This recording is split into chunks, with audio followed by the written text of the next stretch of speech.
Hello. आवाज आ रही है सभी को?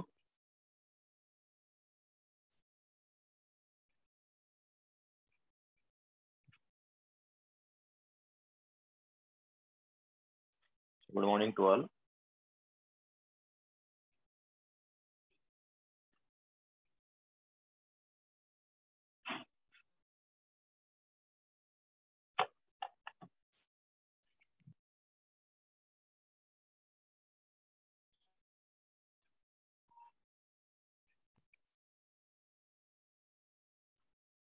तो लास्ट लेक्चर में हमने हाइजेनबर्ग अनसर्टेनिटी प्रिंसिपल कराया था।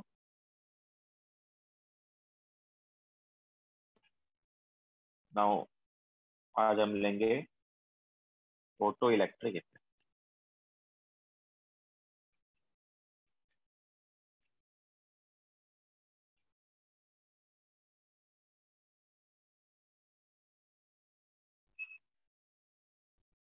फोटो इलेक्ट्रिक इफेक्ट क्या होता है? ये मतलब ऑलमोस्ट रिलेटेड होता है। जैसे हमने हाइड्रोजन की एनर्जी के टाइम पे बताया था ना कि हाइड्रोजन को अगर हम 13.6 इलेक्ट्रॉन वोल्ट से कम एनर्जी देते हैं तो अप्रोप्रिएट एनर्जी देनी चाहिए, तभी एब्जॉर्ब करेगा। और अगर 13.6 से ज्यादा एनर्जी दी, हाइड्रोजन क्या करता था? किसी भी एनर्जी को एब्जॉर्ब कर लेगा अगर एनर्जी ग्रेटर है 13.6। उसमें से 13.6 यूज करता था एक तरह से सरफेस तक आने में, एंड रिमेनिंग एनर्जी कन्वर्ट होती थी kinetic energy. Almost same concept यहाँ पर। तो फोटो इलेक्ट्रिक इफेक्ट में क्या है कि जब हम मेटल को लाइट देते हैं, लाइट के थ्रू ऑब्वियसली एनर्जी आएगी, तो जब मेटल पर लाइट गिरती है तो उसकी वजह से मेटल जो है वो क्या करता है? इलेक्ट्रॉन प्रोड्यूस करता है।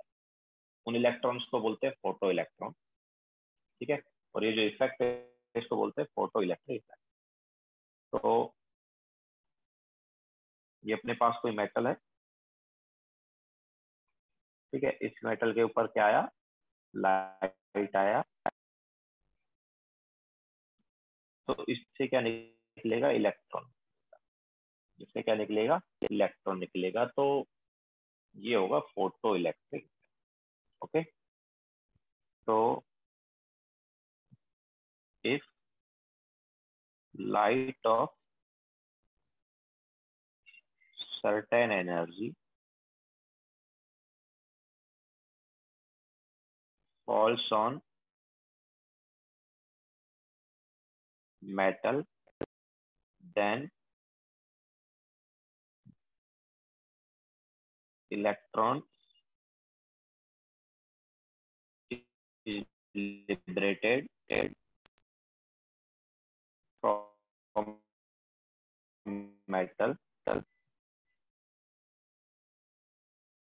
This electron is called photoelectron,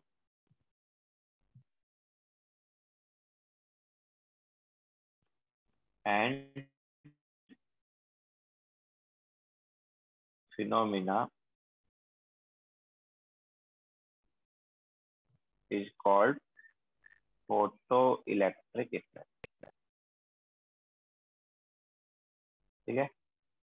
इसे हम क्या बोलेंगे? फोटो इलेक्ट्रिक इफेक्ट बोलेंगे। तो बेसिकली लाइट डाली हमने, या हम ऐसा बोल सकते हैं फोटोन डाला। लाइट मतलब फोटोन ना। तो फोटोन डालने पर जब हम क्या करेंगे? मेटल पे क्या डालेंगे? फोटोन डालेंगे। ठीक है। या फिर लाइट डालेंगे तो उस फोटोन या लाइट की वजह से इलेक्ट्रॉन निकलेगा जिससे हम फोटो इलेक्ट्रॉन बोलेंगे। और ये जो कॉन्सेप्ट है इसे हम क्या बोलते हैं? फोटो इलेक्ट्रिक इफेक्ट बोलते हैं। ठीक है। तो बेसिकली मेटल पर लाइट डालने से एक तरह से electricity produce. Okay. Obviously electron निकल रहा है तो उस इलेक्ट्रॉन की वजह से क्या आएगा? इलेक्ट्रिसिटी आएगी, ये करंट आएगा।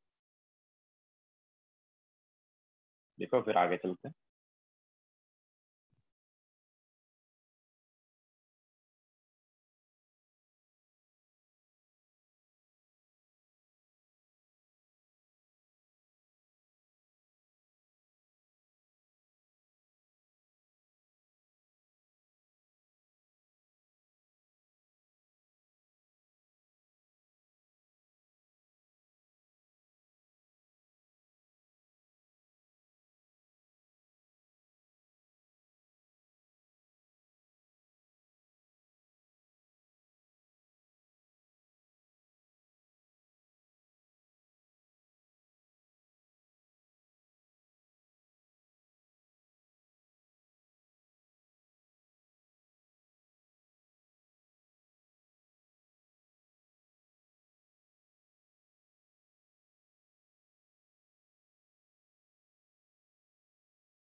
लिख लिया सबने?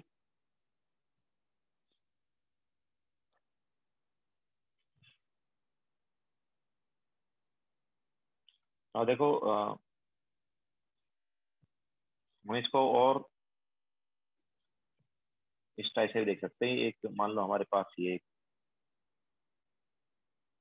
सेटअप बनाया हमने, इसमें दो प्लेट है, एक रिसीवर प्लेट है, एक एमिटर प्लेट है।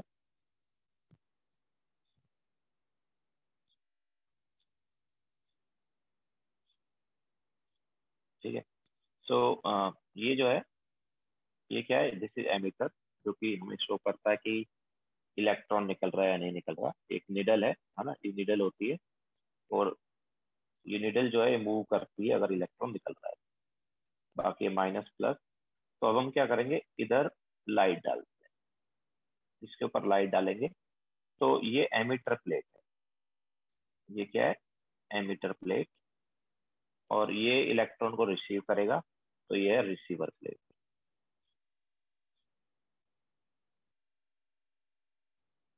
ठीक है। तो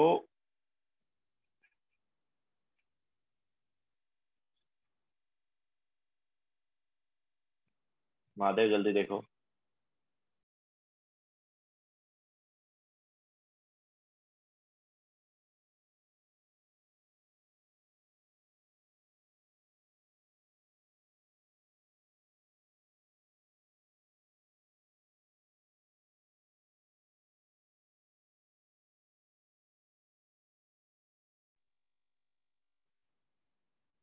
ओके, सो देखो क्या है, हम ये हमारे पास ऑब्वियसली मेटल है, इस मेटल के ऊपर हम क्या कर रहे हैं, लाइट डाल रहे हैं। अब क्या हम क्या करते हैं, स्टार्टिंग में हम लो फ्रीक्वेंसी का लाइट डालते हैं। लो फ्रीक्वेंसी का लाइट डाल रहे हैं, मतलब हम लो एनर्जी का लाइट डाल रहे हैं। ओके। सो हम देखते हैं कि इसमें कुछ मूवमेंट नहीं आ रहा, निडल में कोई मूवमेंट नहीं हुआ या एमिटर में कोई मूवमेंट नहीं हुआ, इसका मतलब क्या है कि इलेक्ट्रॉन नहीं निकला। फिर हम क्या करते हैं, फ्रीक्वेंसी थोड़ा सा और बढ़ा देते हैं, मतलब एनर्जी बढ़ा देते हैं जो लाइट दे रहे हैं उसकी। तो फिर भी कोई मूवमेंट नहीं आया, तो ऐसे धीरे धीरे हम क्या करते हैं, इस लाइट का फ्रीक्वेंसी या एनर्जी बढ़ाते हैं। ठीक है। तो हम देखते हैं कि यार एक सर्टेन फ्रीक्वेंसी के बाद इसमें मूवमेंट आ जाता है, एमीटर में मूवमेंट आ जाता है। एमीटर में मूवमेंट आ गया, इसका मतलब इलेक्ट्रॉन फ्लो हो रहे हैं। ठीक है, ये इलेक्ट्रॉन इससे प्लेट से निकल गए हैं। ओके। तो ऐसा है टू न्यू नॉट, जिसे हम बोलेंगे थ्रेशोल्ड फ्रीक्वेंसी, लिखवाएंगे अभी थोड़ी देर में। ठीक है। तो फ्रीक्वेंसी जो है, it should be greater then new not, और न्यू नॉट को क्या बोलेंगे, थ्रेशोल्ड फ्रीक्वेंसी। ठीक है। तो मिनिमम फ्रीक्वेंसी, ऑब्वियसली जब हमने इसको न्यू नॉट से ग्रेटर दे दिया, तो यहाँ से क्या इलेक्ट्रॉन निकला। तो minimum frequency required for liberation of photo electrons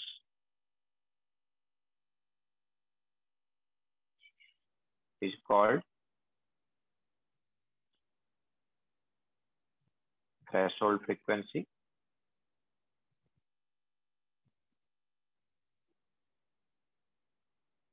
जिसे हम न्यू नॉट से रिप्रेजेंट करेंगे। तो मिनिमम फ्रीक्वेंसी जो रिक्वायर्ड है इलेक्ट्रॉन निकालने के लिए या फोटो इलेक्ट्रॉन निकालने के लिए, उसको हम क्या बोलते हैं, थ्रेशोल्ड फ्रीक्वेंसी बोलते हैं।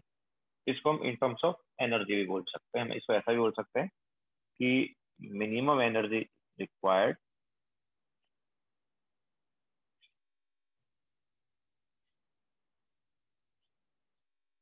Required for photo electric effect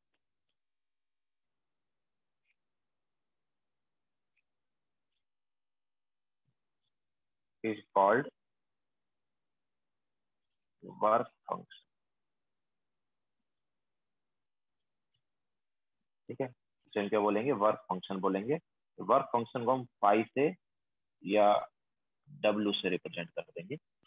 तो जो मिनिमम एनर्जी रिक्वायर्ड है, उस मिनिमम एनर्जी को बोल देंगे थ्रेशोल्ड फ्रीक्वेंसी, और मिनिमम मिनिमम फ्रीक्वेंसी को क्या बोलेंगे, थ्रेशोल्ड फ्रीक्वेंसी, और जो मिनिमम एनर्जी रिक्वायर्ड है उसको बोलेंगे वर्क फंक्शन। ठीक है, तो लिखो फिर आगे चलते हैं। तो मतलब ऐसा है कि वर्क फंक्शन जो है उससे ग्रेटर एनर्जी अगर हम देते हैं तो इस एमिटर प्लेट से क्या निकल जाता है, इलेक्ट्रॉन निकल जाता है, या फिर थ्रेशोल्ड फ्रीक्वेंसी से ज्यादा फ्रीक्वेंसी का लाइट देते हैं तो भी इस एमिटर प्लेट से क्या है, इलेक्ट्रॉन निकल जाता है। ठीक है, सो अगर हाइड्रोजन की बात करेंगे तो हाइड्रोजन के लिए तो 13.6 इलेक्ट्रॉन वोल्ट जो है ना, वो हो गया एक तरह से वर्क फंक्शन। हाइड्रोजन के लिए 13.6 क्या हो गया, वर्क फंक्शन हो गया, क्योंकि 13.6 क्या है, वो मिनिमम एनर्जी रिक्वायर्ड है जिसके बाद इलेक्ट्रॉन निकलेगा।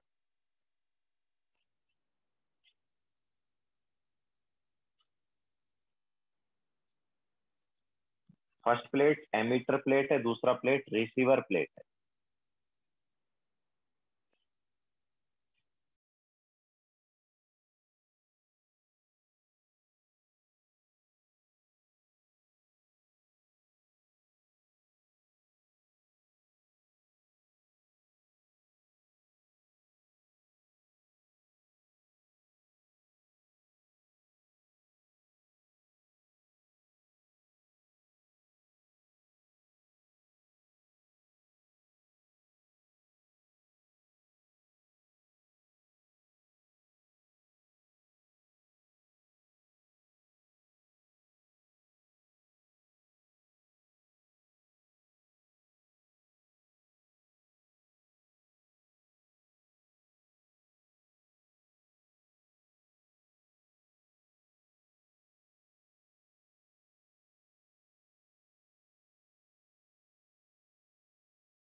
देख लिया सबने।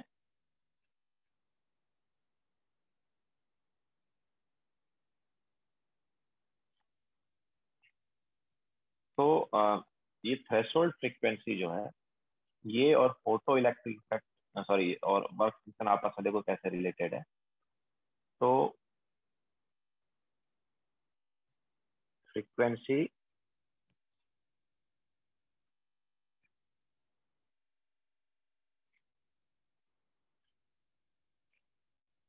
करस्पॉन्डिंग टू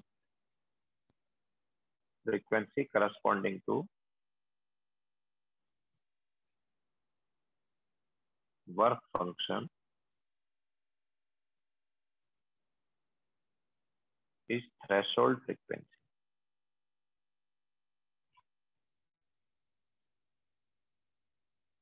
ठीक है, मतलब ये फाई जो है इसको हम लिख सकते हैं एच इंटू न्यूटन। फाई क्या है, एनर्जी है ना, minimum energy required for liberation of photo electrons, या minimum energy required for photo electric effect क्या है, वर्क फंक्शन। ठीक है, और जो फ्रीक्वेंसी है वो क्या, न्यू नॉट है।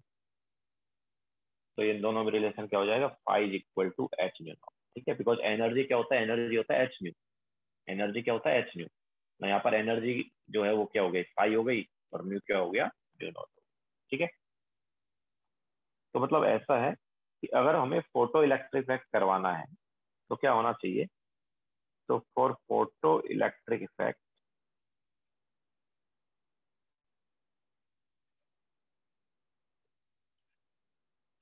फोटो इलेक्ट्रिक इफेक्ट के लिए जो एनर्जी गिवन है, हम जो एनर्जी देंगे it should be greater and equal to होना चाहिए फाइव। एनर्जी जो दे रहे हैं वो वर्क फंक्शन के इक्वल होना चाहिए या उससे ज्यादा होना चाहिए। ठीक है, नाउ एनर्जी को हम लिख सकते हैं एच न्यू।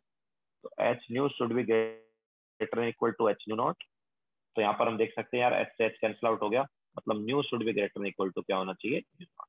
तो जो फ्रीक्वेंसी दे रहे हैं that frequency should be greater होना चाहिए या इक्वल होना चाहिए किसके, थ्रेशोल्ड फ्रीक्वेंसी। ठीक है, तो जो हम एनर्जी देंगे या जो लाइट देंगे, अगर वो लाइट की वेवलेंथ थ्रेशोल्ड फ्रीक्वेंसी के इक्वल है या उससे ज्यादा है तो इलेक्ट्रॉन निकल जाएगा, या हम बोल सकते हैं कि फोटो इलेक्ट्रिक इफेक्ट हो जाएगा। ठीक है, इन टर्म्स ऑफ वेवलेंथ भी इसको देख सकते हैं ऑब्वियसली। फ्रीक्वेंसी को वेवलेंथ के टर्म्स में क्या लिखते हैं, सी बाई लैम्बडा ना। तो इसको हम लिख सकते हैं C by lambda should be greater than C by lambda nought. Now C से सी कैंसिल आउट। ठीक है, तो यहाँ से क्या आ गया, one by lambda should be greater than one by lambda not. या फिर हम लिख सकते हैं कि lambda not should be greater than equal to lambda, या फिर lambda should be less than equal to lambda not. ठीक है, सो वेवलेंथ कम होनी चाहिए, ऑब्वियसली वेवलेंथ कम होगी तभी तो फ्रीक्वेंसी ज्यादा होगी ना। ठीक है, सो वेवलेंथ की वैल्यू जो है वो लैम्बडा नॉट से क्या होनी चाहिए, कम होनी चाहिए, बट फ्रीक्वेंसी और एनर्जी की वैल्यू क्या होनी चाहिए, ग्रेटर। और wavelength is inversely proportional to frequency and energy, that's why wavelength कम होगा तभी फ्रीक्वेंसी क्या होगा, ज्यादा होगा। ठीक है, सो फोटो इलेक्ट्रिक इफेक्ट के लिए energy should be greater equal to work function and frequency should be greater equal to threshold frequency. अगर हम बात करेंगे वेवलेंथ की तो wavelength should be less than equal to threshold wavelength.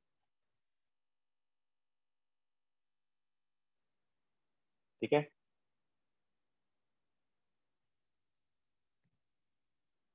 This is nu not. Okay,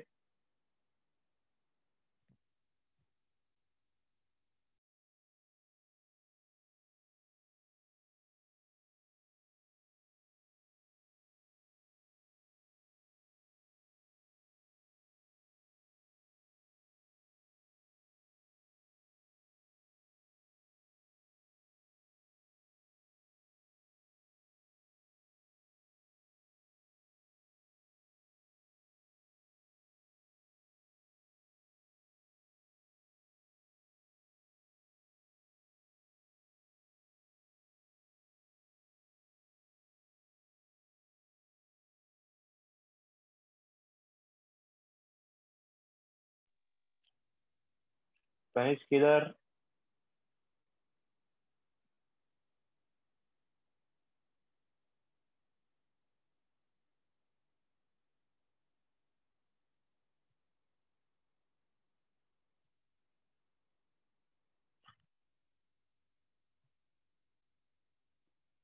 lambda के side में, this is lambda, this is lambda not. जैसे threshold frequency में हमारे पास न्यू नॉट आ रहा है, ऐसे लैम्बडा नॉट आ रहा है।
क्लियर सबने?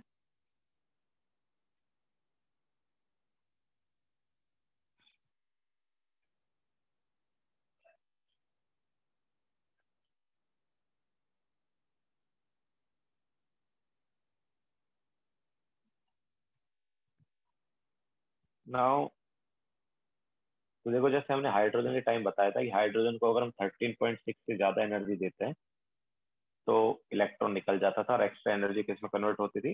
Kinetic energy. वैसा यहाँ पर है। तो if energy greater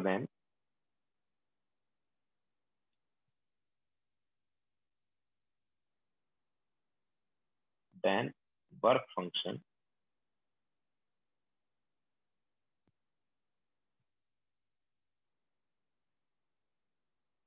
is given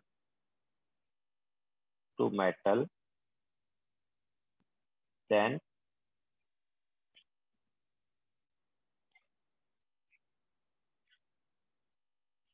electron या photo electron, then photo electron is liberated from metal and extra energy is converted into kinetic energy.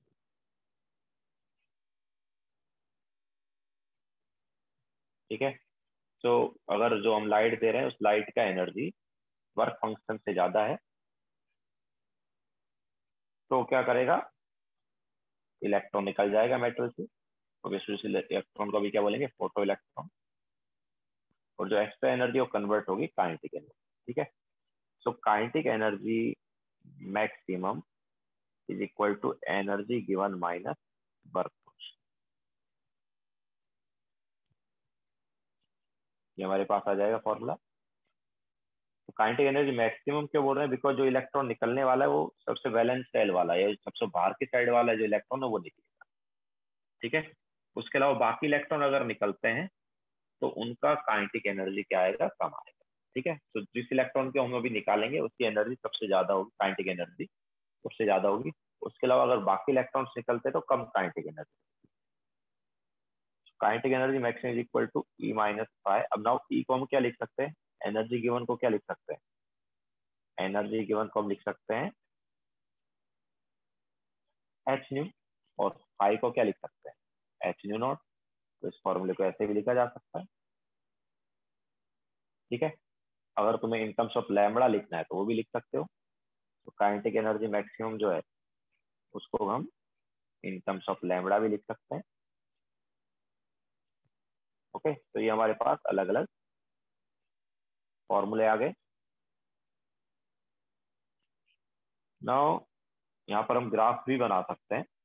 तो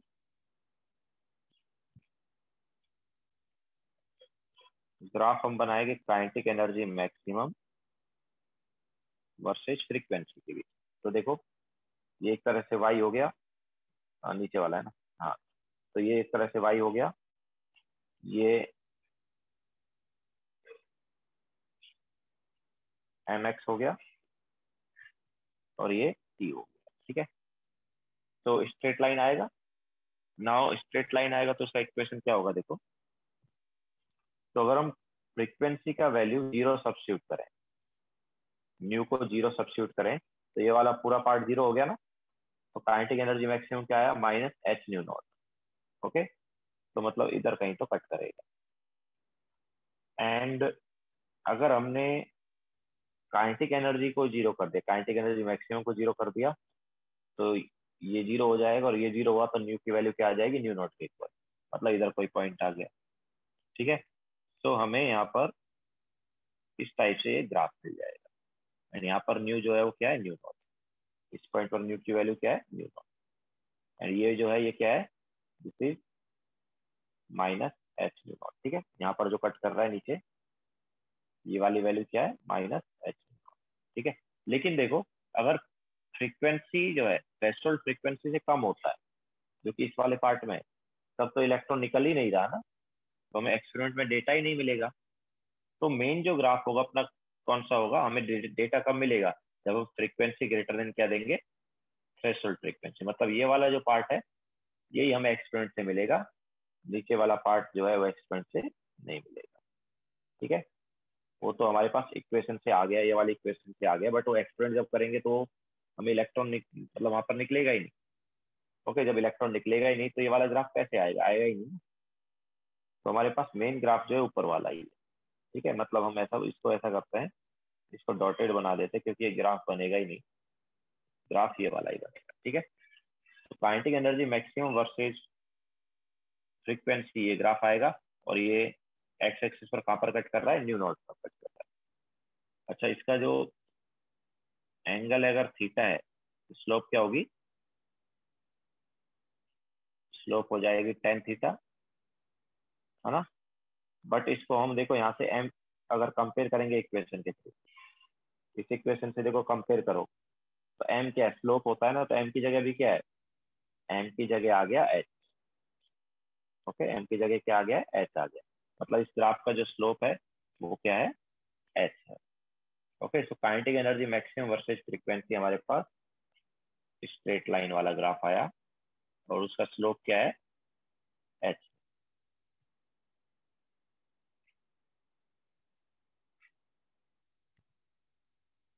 वंस हमें, हम मतलब जो सबसे बैलेंस वाला इलेक्ट्रॉन है, जो सबसे इजीली जो इलेक्ट्रॉन निकलेगा उसी पर ही अप्लाई कर रहे हैं। ठीक है, ये इक्वेशन है वो उसी पर अप्लाई कर, बाकी इलेक्ट्रॉन्स पर अप्लाई नहीं कर, बाकी इलेक्ट्रॉन्स का काइनेटिक एनर्जी जो है कम। तो हम उसी की बात करेंगे, बाकी की बात नहीं करेंगे।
वंस ये देखो हमारे पास kinetic energy maximum equal to H T minus H nought है, तो दिस वर्सेज फ्रीक्वेंसी ग्राफ बनाएंगे। So this is Y equal to M X plus C type, और एम यहाँ पर क्या है, एम यहाँ पर एच है, मतलब पॉजिटिव स्लोप आएगा।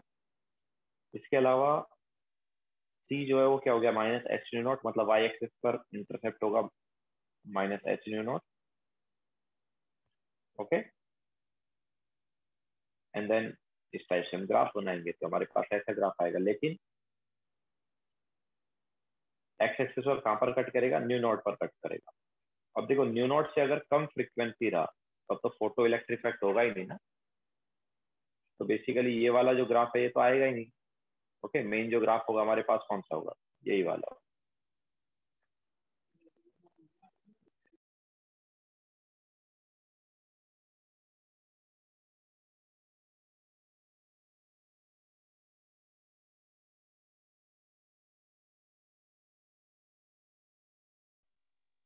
लिख लिया सबने?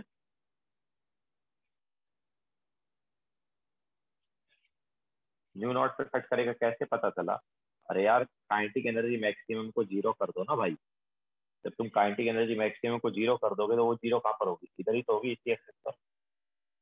तो जब काइनेटिक एनर्जी मैक्सिमम को जीरो करोगे तो न्यू की वैल्यू क्या आएगी, न्यू नॉट आ जाएगी ना, बिकॉज ये वाला पार्ट जीरो हो गया। तो ये वाला जीरो कब होगा, जब न्यू इक्वल टू क्या है, न्यू नॉट।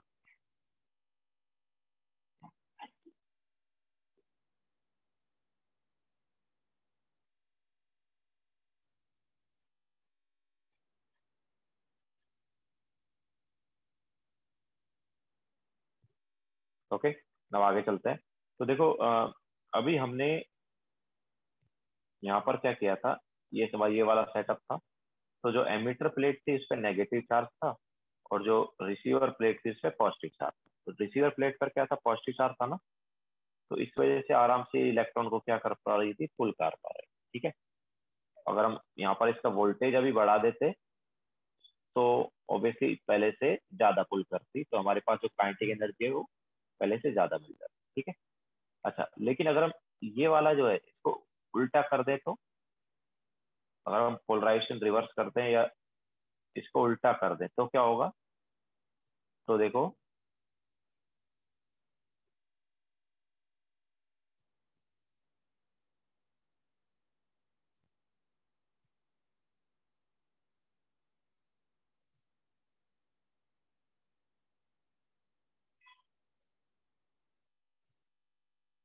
ये पॉजिटिव है नेगेटिव, तो ये हमारे पास है एमिटर प्लेट और ये है receiver plate.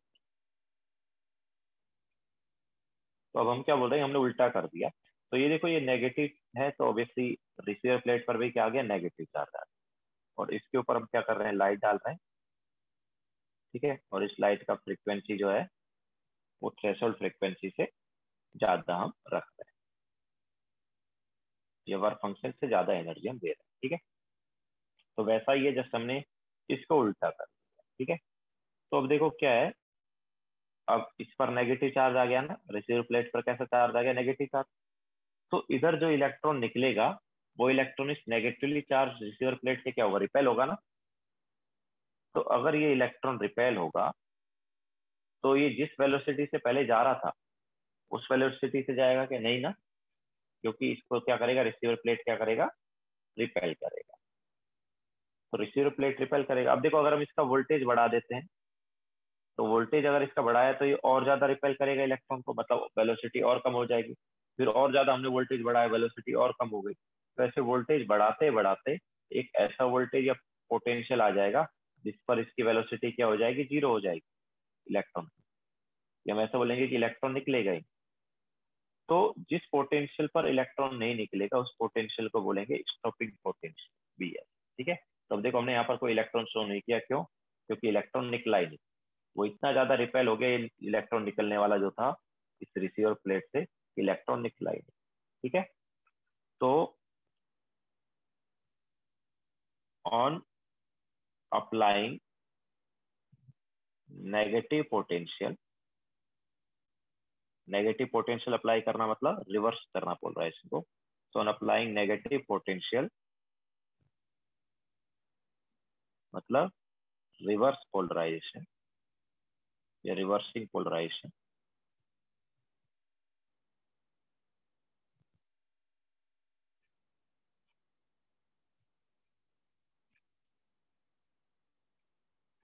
Negatively charge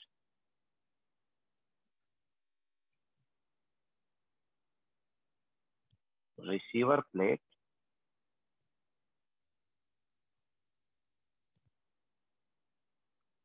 will repel photoelectrons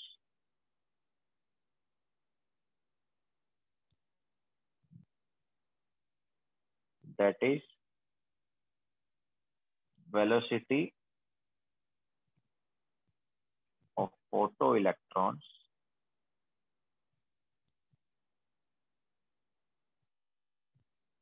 decrease, ठीक है, that is velocity of photoelectrons decreases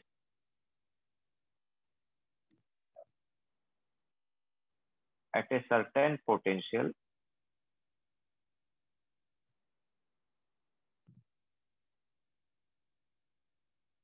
photoelectrons या electrons at a certain potential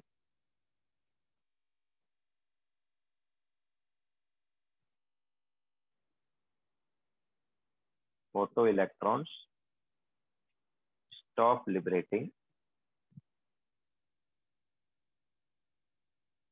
This potential is called stopping potential, जिसे हम Vs से रिप्रेजेंट करते हैं। ठीक है, इस पोटेंशियल को किससे रिप्रेजेंट कर देंगे? Vs। This potential is called stopping potential Vs।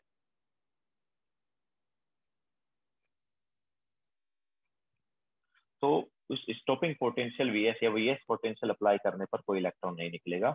हम ऐसा बोल सकते हैं कि फोटो इलेक्ट्रिक इफेक्ट बंद हो जाएगा। ठीक है, तो उस पोटेंशियल को क्या बोलेंगे? Stopping potential Vs। अच्छा, नाउ इस Vs का वैल्यू कैसे निकाल सकते हैं? तो देखो, हमने बेसिकली क्या किया है, ये इलेक्ट्रॉन निकल रहा था कुछ काइनेटिक एनर्जी से, है ना? तो इसे निकलने के लिए इसके अपोजिट हमने क्या कर दिया, एक तरह से वर्क कर दिया, है ना, जिससे कि वो ना निकले। ओके, सो आगे तुम पढ़ोगे कि वर्क जो है वो होता है Q into V, charge into potential. ना यहाँ पर चार्ज क्या है? इलेक्ट्रॉन है ना, तो इलेक्ट्रॉन का चार्ज, एंड पोटेंशियल क्या हो गया? Vs। तो एक्चुअल में क्या है, जो काइनेटिक एनर्जी है वो वर्क में कन्वर्ट हो गया है। या हम लिख सकते हैं कि अगर तुम्हें Vs निकालना है तो काइनेटिक एनर्जी मैक्सिमम को Q इंटू वी, और वी की वैल्यू क्या है? Vs है, और Q क्या है? Q की वैल्यू क्या है? चार्ज ऑन इलेक्ट्रॉन के इक्वल, जिसको हम E से रिप्रेजेंट करते हैं। ठीक है, तो काइनेटिक एनर्जी मैक्सिमम हो गया E इंटू Vs। तो इस फॉर्मूले से तुम Vs निकाल सकते हो। तुम्हें काइनेटिक एनर्जी मैक्सिमम तो पता है कितनी है, उसको E इंटू Vs के इक्वल कर दो, Vs निकाल लो। तो Vs आ गया, तो वही ऑब्वियसली क्या है? स्टॉपिंग पोटेंशियल है। ठीक है, तो ये कब आएगा? जब हम क्या करेंगे, पोलराइजेशन को रिवर्स करेंगे या नेगेटिव पोटेंशियल अप्लाई करेंगे, तब ये चीज होगी।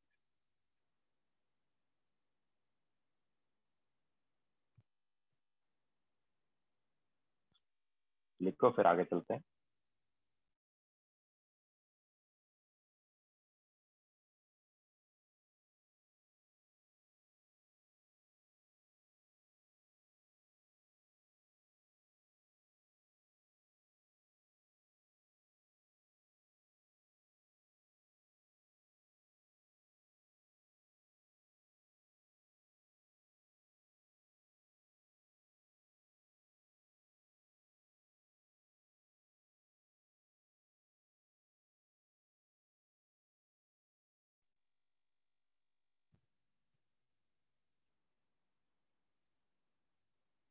प्रथम लास्ट फॉर्मूला आया, देखो एनर्जी क्या होता है?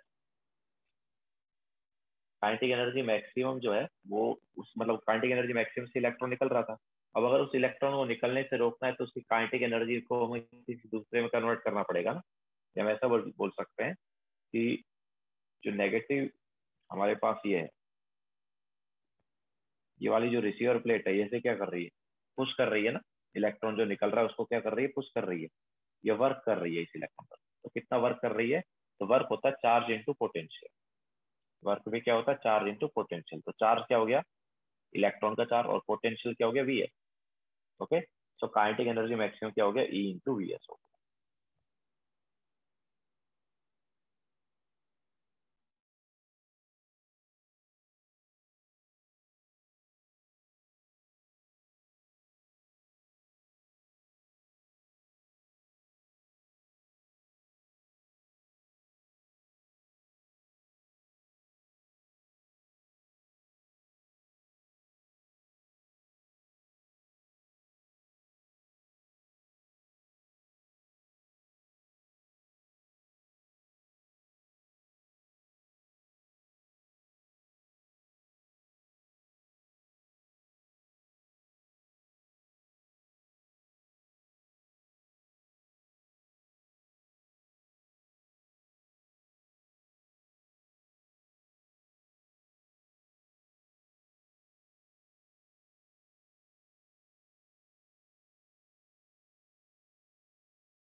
हो गया सबका।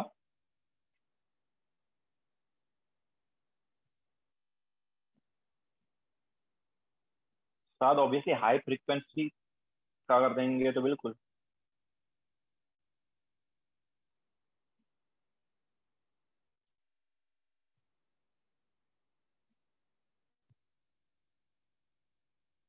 ना क्वेश्चन लिखो।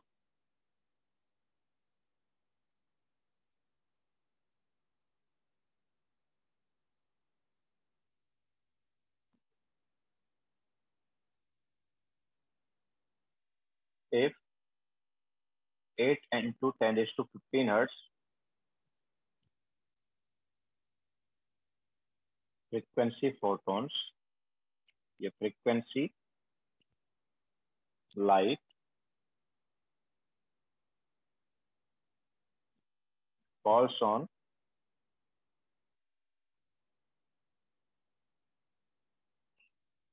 metal having work function 5 electron volt,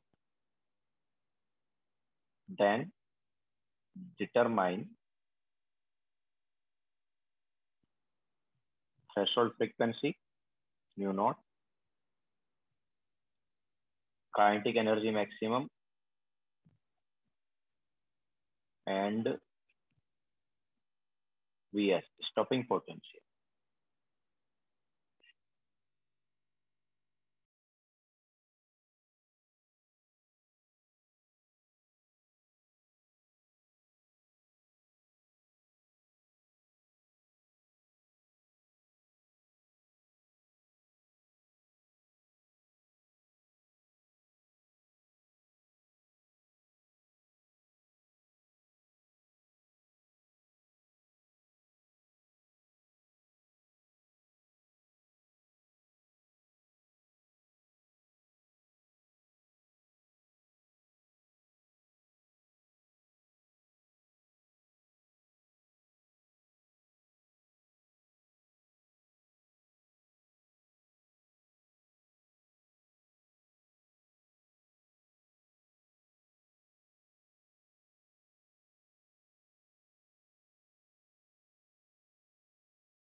no Pratham.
No Sumit, wrong है।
सात रॉन्ग है, प्रथम रॉन्ग है।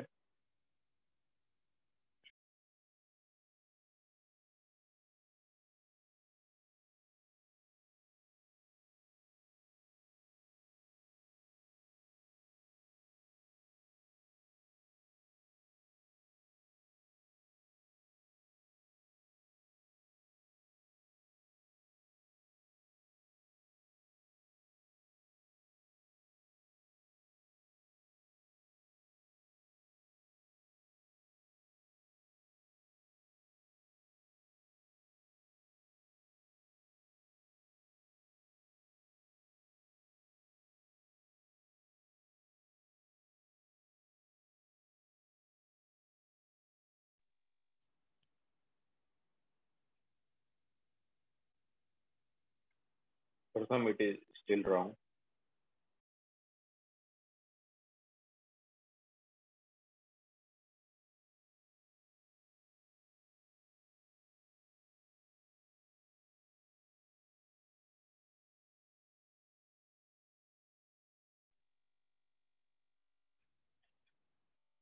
सुमित, करेक्ट है अप्रोक्सीमेटली।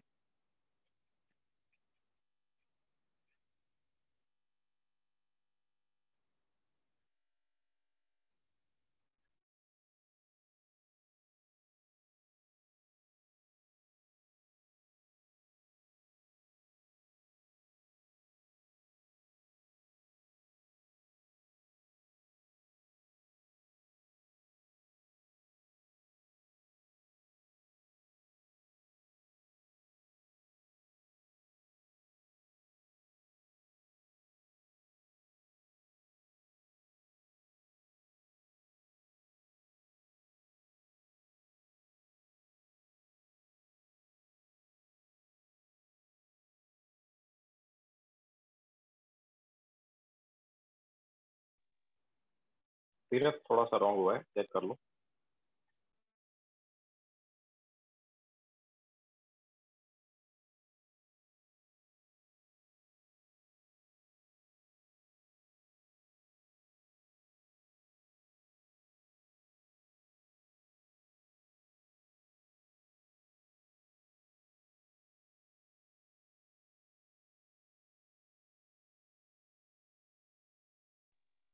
सुमेध सेकंड वाला रॉन्ग है।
चलो देखो करा देते हैं।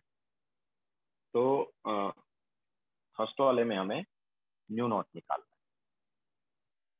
तो न्यू नॉट क्या होता है? तो देखो फाई इज इक्वल टू होता है एच न्यू नॉट। अब देखो ये एच न्यू नॉट वाला जो है ये जूल में है, तो फाई भी किस में होना चाहिए? जूल में। तो सबसे पहले तो जो हमें वर्क फंक्शन दिया इलेक्ट्रॉन वोल्ट में दिया उसको जूल में कन्वर्ट करेंगे। सो न्यू नॉट क्या आएगा? Phi upon X. लेकिन फाई किस में होना चाहिए? जूल में होना चाहिए। तो क्या आएगा जूल में? तो फाई इन जूल क्या हो जाएगा? फाई इलेक्ट्रॉन वोल्ट है ना, तो it should be phi into 1.6 into 10 raise to power minus 19 joule, that is 8 into 10 raise to power minus 9। Clear है?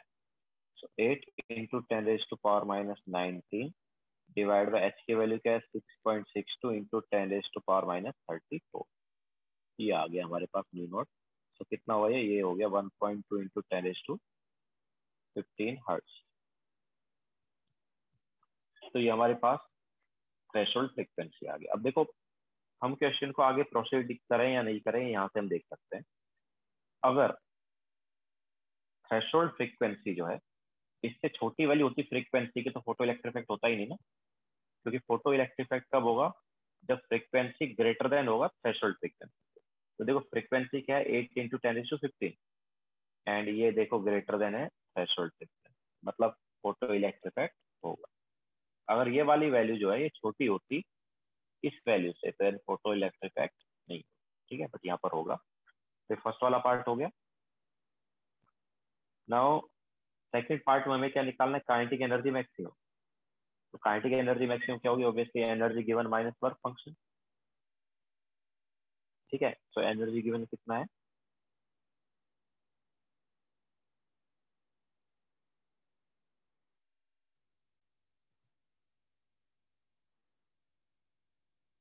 तो सेकंड वाला part kinetic energy maximum, so it will B energy given minus work function. और energy given कितना होगा? H new, है ना, हमें new दिया हुआ है। तो H new and minus work function. तो एच न्यू कितना है? एच है अपने पास 6.62 इंटू 10⁻⁻34। न्यू कितना है? न्यू है 8 इंटू 10⁻15। ठीक है, माइनस वर्क फंक्शन। तो वर्क फंक्शन कितना है? ऑब्वियसली जूल में लेंगे, बिकॉज ये वाला पार्ट जो है ये जूल में लिया। ठीक है, तो फाइव भी हमें जूल में लेना पड़ेगा। तो ये energy given minus work function joule में हमने निकाल लिया ऑलरेडी, 8 इंटू 10⁻⁻19। ये है ना, 8 इंटू 10⁻⁻19। तो यहाँ से देखो 8 इंटू 10⁻⁻19 कॉमन लिया जा सकता है, बिकॉज ये 8 हो गया और ये वाला देखो पावर कितना है, 10⁻⁻19 ही है। फर्स्ट वाले पार्ट में बचा 6.62 और सेकंड में बचा 1, तो ये आ गया 5.62 into 8 into 10⁻⁻19, obviously joule unit है इसका।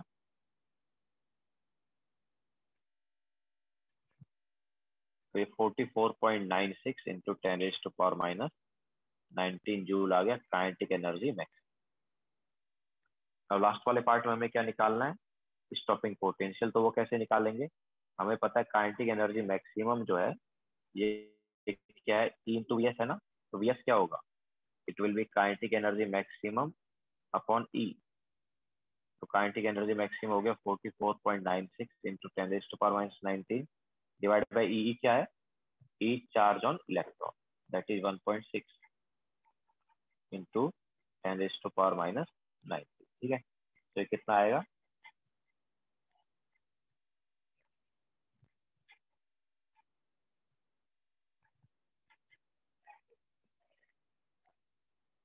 अप्रोक्सीमेटली आ जाएगा 28 वोल्ट अप्रोक्सीमेटली।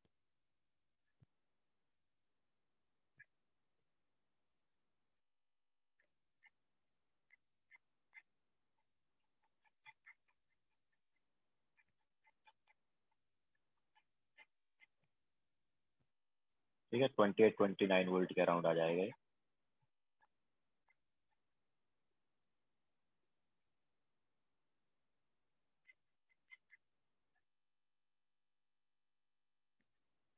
ओके, तो ये हमारे पास हो गया फोटो इलेक्ट्रिक।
हो गया सबका।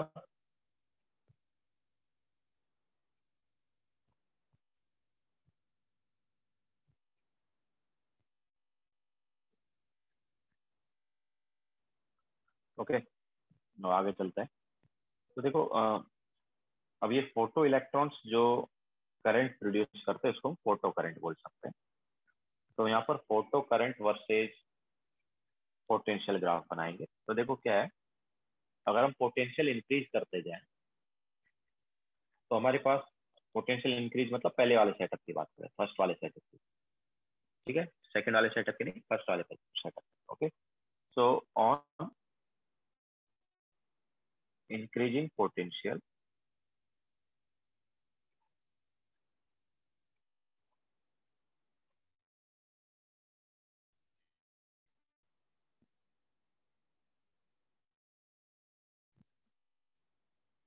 velocity of photoelectrons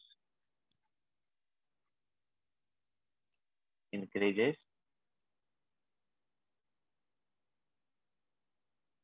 that is number of photoelectrons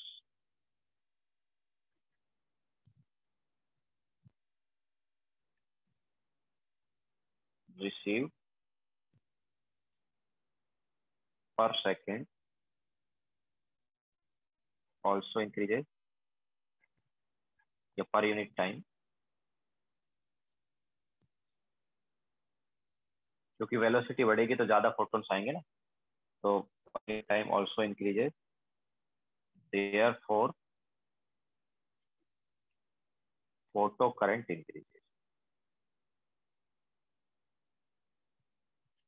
तो अगर हम यहाँ पर पोटेंशियल की वैल्यू बढ़ा देते हैं, पोटेंशियल की वैल्यू मतलब रिवर्स किए बगैर है ना, जो पहले था, तो पहले जैसे था उस सेटअप में अगर हम पोटेंशियल बढ़ाएंगे तो ऑब्वियसली जो रिसीवर प्लेट है वो क्या करेगा, अट्रैक्ट करेगा, पुल करेगा इलेक्ट्रॉन्स। तो अगर अट्रैक्ट या पुल करेगा तो ऑब्वियसली पहले से ज्यादा वेलोसिटी से इलेक्ट्रॉन्स आएंगे, तो रिसीवर प्लेट पर फटाफट इलेक्ट्रॉन क्या होंगे, स्ट्राइक करेंगे इस रिसीवर प्लेट पर, फटाफट इलेक्ट्रॉन आके कलेक्ट हो जाएंगे। तो उसकी वजह से पर यूनिट टाइम ज्यादा फोटो इलेक्ट्रॉन्स मिलेंगे। अगर ज्यादा फोटो इलेक्ट्रॉन मिलेंगे तो ऑब्वियसली करंट जो है वो भी ज्यादा हो जाएगा। ठीक है, तो यहाँ पर ग्राफ बना सकते हैं एक फोटो करंट वाला। तो फोटो करंट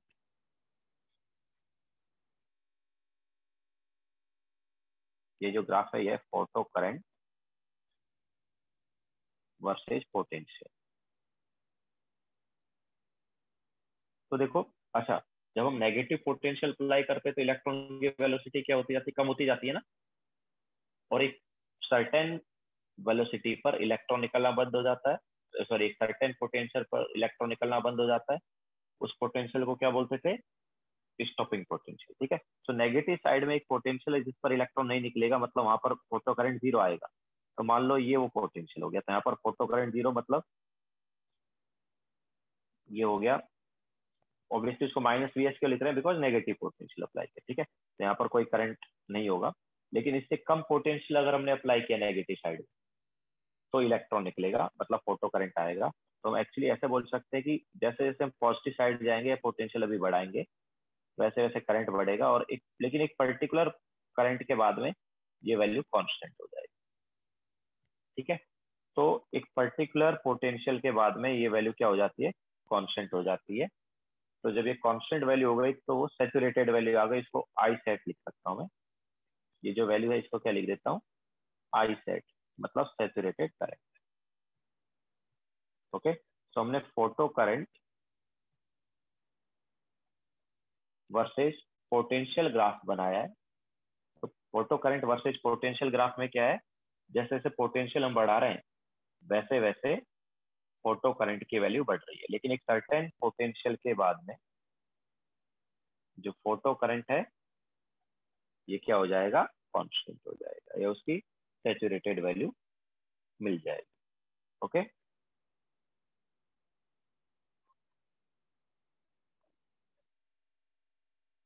तो ये photo current versus potential graph हो गया।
हो गया सबका।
आवाज आ रही है?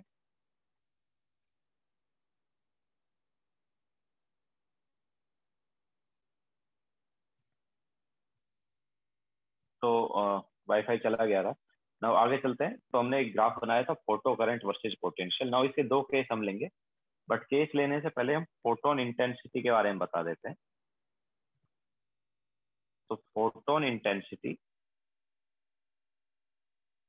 हम आई से रिप्रेजेंट करते हैं और इसे हम बोलेंगे n/80। n/80 बेसिकली ये क्या हो गया, it is number of photons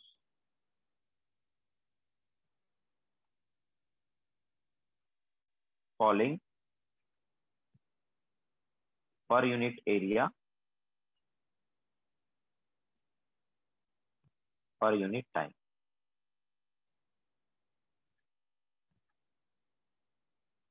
ठीक है, so number of photons falling per unit area per unit time क्या है, फोटोन इंटेंसिटी। तो अब देखो हम दो केस लेने वाले हैं यहाँ पर। केस वन हम क्या लेंगे, तो केस वन में हम क्या करेंगे, फोटोन इंटेंसिटी जो है बढ़ाएंगे और फ्रीक्वेंसी कांस्टेंट रखेंगे। फोटोन इंटेंसिटी बढ़ाने का मतलब क्या है, कि हमने नंबर ऑफ फोटॉन्स बढ़ा दी। ओके, क्योंकि फोटोन इंटेंसिटी क्या है, number of photons falling per unit area per unit time. Okay, so number of photons बढ़ा दिए लेकिन फ्रीक्वेंसी कांस्टेंट रखा। इसका मतलब क्या है, जैसे मान लो हम पहले रेड वाला दे रहे थे, अभी भी रेड वाला ही लाइट देंगे। ठीक है, अब मतलब पहले हम रेड वाले फोटोन मान लो 2 फोटोन दे रहे थे, अभी हम रेड वाले 10 फोटोन दे रहे हैं। समझाया? So number of photons increase हो गए बट जो फ्रीक्वेंसी है वो पहले ही आई। तो फर्स्ट केस ये लेंगे हम। तो on increasing photon intensity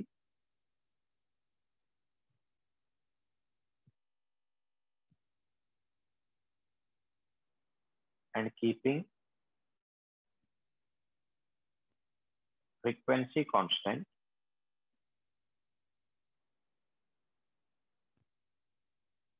value of saturated current या saturated photo current increases। ठीक है, तो हमने देखा कि जब हम फोटोन इंटेंसिटी बढ़ाते हैं लेकिन फ्रीक्वेंसी को कांस्टेंट रखते हैं, तो जो सैचुरेटेड फोटो करंट है उसकी वैल्यू बढ़ जाती है। मतलब हमारे पास जो ग्राफ था ना,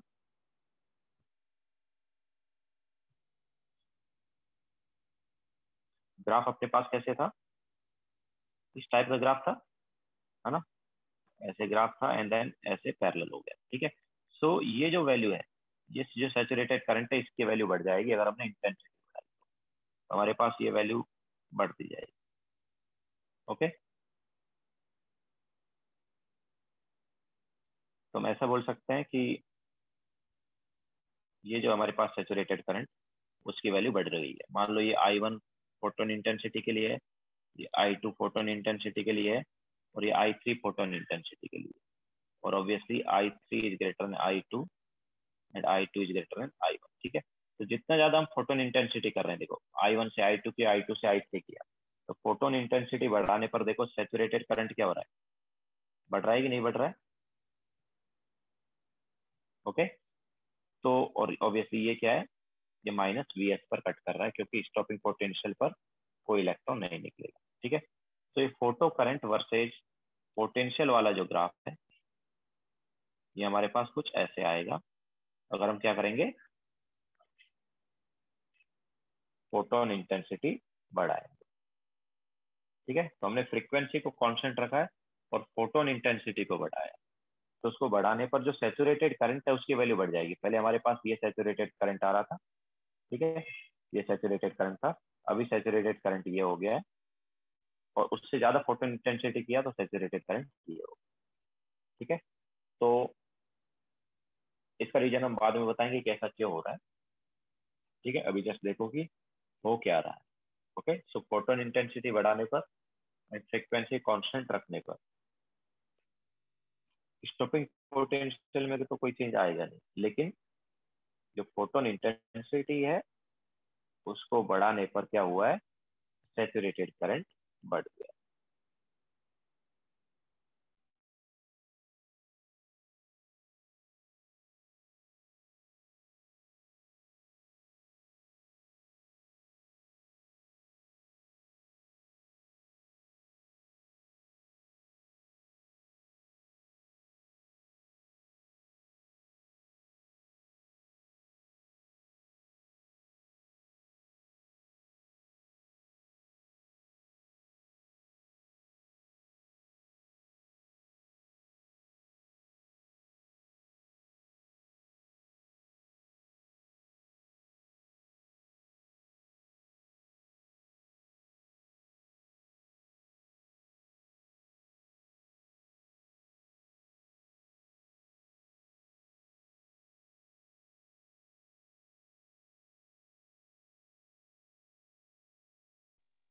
हो गया सभी का?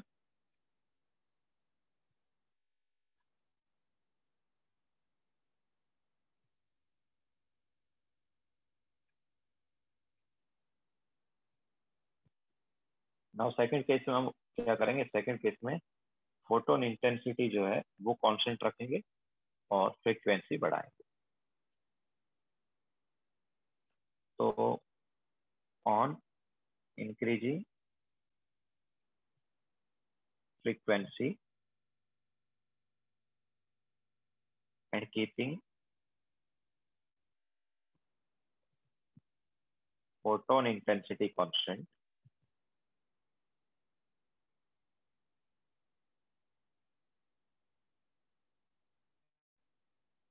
value of saturated current remains same,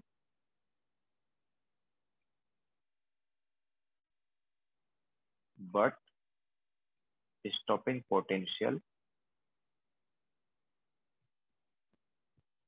increases। ठीक है, तो अभी फोटो करंट पर कोई फर्क नहीं पड़ा, जो स्टॉपिंग पोटेंशियल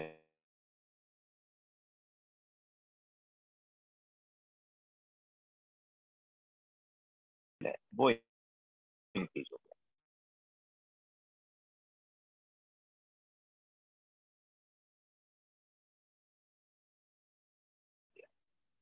ये न्यू वन फ्रीक्वेंसी के लिए है और ये वाला न्यू टू फ्रीक्वेंसी के लिए।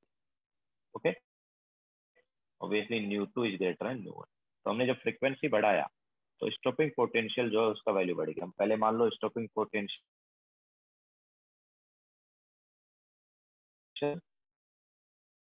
30,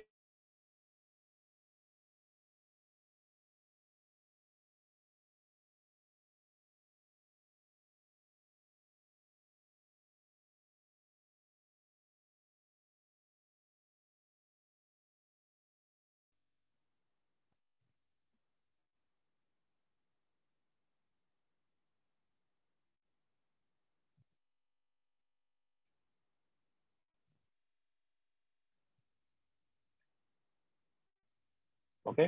तो हमने जब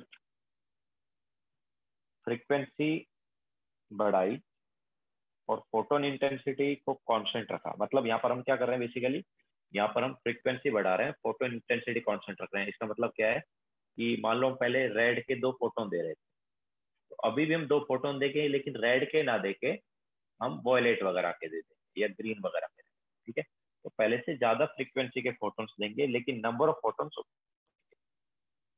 तो ऐसा होने पर क्या है, ऐसा होने पर जो फोटो करंट है, सैचुरेटेड फोटो करंट, जो कि ये वाली वैल्यू है, उस पर कोई फर्क नहीं पड़ा, वो कांस्टेंट बना रहा। लेकिन जो स्टॉपिंग स्टॉपिंग पोटेंशियल है वो हमारे पास क्या है, इंक्रीज है। क्लियर है सबको? तो हमारे पास ये 2 केस।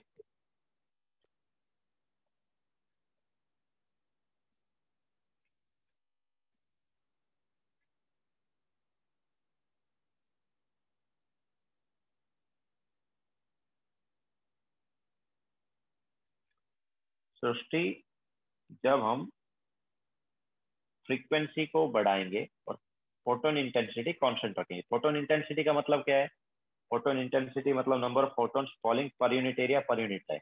ठीक है, तो बेसिकली नंबर ऑफ फोटोन्स को कांस्टेंट रख रहे हैं, लेकिन फ्रीक्वेंसी बढ़ा रहे हैं। फ्रीक्वेंसी मतलब रेड वॉयलेट से, जब रेड से जब वॉयलेट जाता है तो फ्रीक्वेंसी क्या है, बढ़ती है ना। ओके, तो रेड से ज्यादा फ्रीक्वेंसी होती है वॉयलेट। ठीक है, तो मान लो हम पहले रेड के 2 फोटोन दे रहे थे, अभी वॉयलेट के 2 फोटोन दे रहे हैं। ओके, तो ऐसा करने पर जो सैचुरेटेड करंट है उसकी वैल्यू नहीं बढ़ रही है, वो कांस्टेंट, लेकिन स्टॉपिंग पोटेंशियल की वैल्यू बढ़ जा रही है। पहले मान लो 30 वोल्ट था स्टॉपिंग पोटेंशियल, अब बढ़ के मान लो 40 वोल्ट हो गया। ओके, सो -30 को इधर लिखेंगे और -40 को इधर लिखेंगे।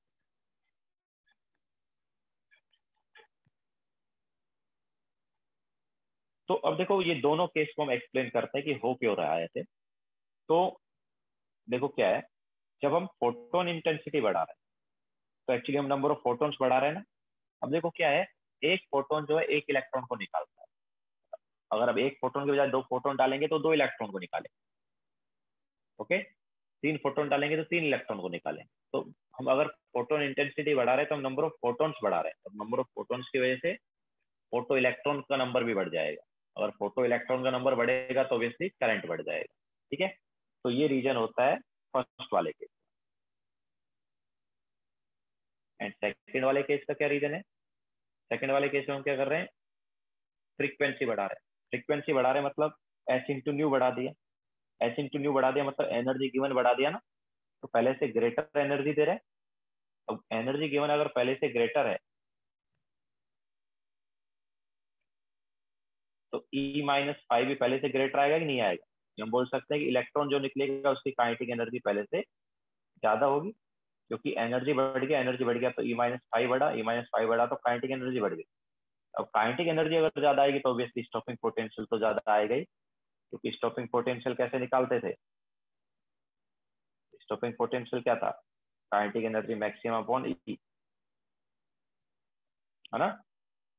तो नेक्स्ट पेज पर इसका रीजन लिख लेते हैं।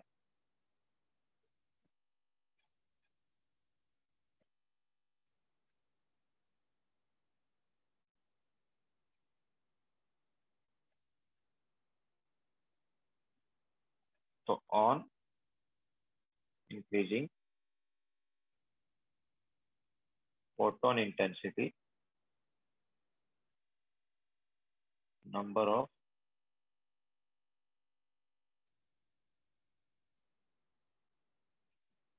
photons increases, that is number of photoelectrons also increases,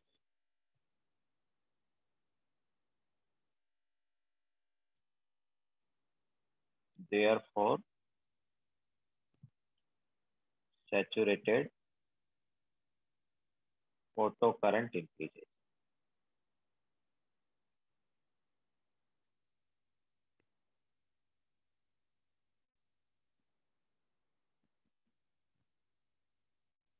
ठीक है, and on increasing frequency,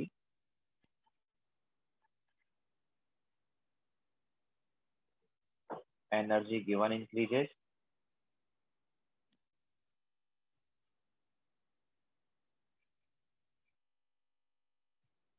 that is kinetic energy of photoelectron increases,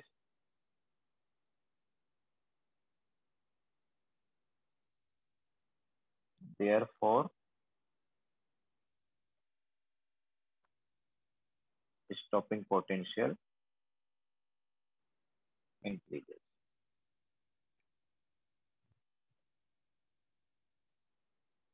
ठीक है, तो ये हमारे पास रीजन होगा स्टॉपिंग पोटेंशियल और फोटो करंट, मतलब सैचुरेटेड फोटो करंट बढ़ने। तो आज का लेक्चर हम यहीं पे एंड करेंगे। होमवर्क नोट कर लो। तो मेंस वाला जो है उनका है फाउंडेशन बिल्डर ऑब्जेक्टिव 57 to 60, और एडवांस वालों का है फाउंडेशन बिल्डर ऑब्जेक्टिव 57 to 60। इसके अलावा foundation builder subjective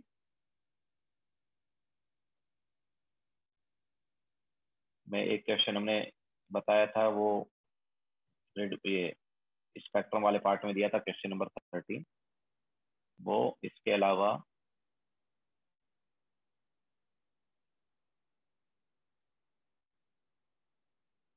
thirty two 36। ठीक है, तो ये आज का होमवर्क रहेगा।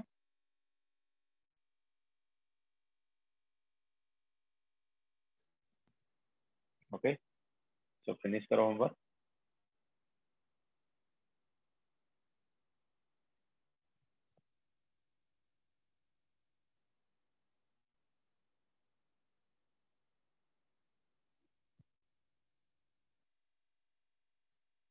Bye take.